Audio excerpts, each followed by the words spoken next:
SBI state bank of ઇન્ડિયામાં 2050 ખાલી જગ્યાઓ પર ભરતી આવી છે.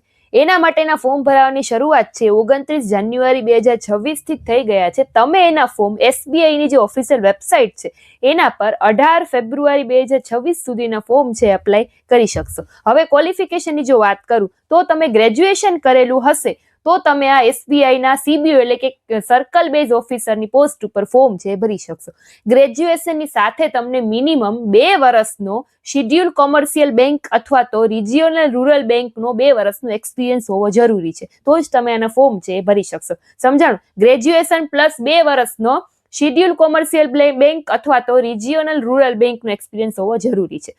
એજ લિમિટની વાત કરું તો 21 વર્ષથી ઓછી ના આવવી જોઈએ અને 30 વર્ષથી વધુ એજ છે તમારી ના આવવી જોઈએ, તો તમે આના ફોર્મ ભરી શકશો. બાકી જે રિલેક્સેશન મળે છે એ પીડીએફમાં મેન્શન કરેલું છે, ત્યાંથી એક વખત રીડ કરી લેજો.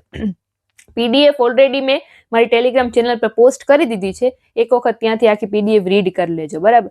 હવે વાત કરું એક્ઝામ પેટર્નની, તો 120 માર્કની તમારી ઓનલાઈન ટેસ્ટ લેવાશે, જેમાં તમારું બેન્કિંગ રિલેટેડ નોલેજ આવી જશે, ત્યાર પછી તમારું કોમ્પ્યુટર એપ્ટિટ્યુડ આવી જશે, પછી જનરલ અવેરનેસ એટલે કે ઇકોનોમી આવી જશે. આ બધું થઈ અને તમારું 120 માર્કનું પેપર હશે.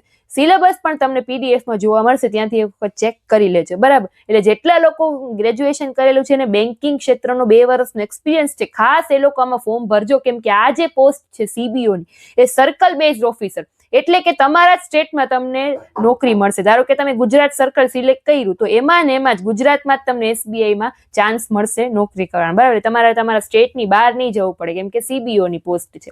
એટલે ખાસ જે લોકો એલિજિબલ છે ફોર્મ ભરવાનું સ્ટાર્ટ થઈ ગયું છે કરી દેજો, બહુ સારી વેકેન્સી છે. 18 ફેબ્રુઆરી સુધી એના ફોર્મ ભરાશે. વધુ ડિટેલ માટે તમે મારી ટેલિગ્રામમાં જઈને એની પીડીએફ એક વખત ચેક કરી લ્યો. Thank you.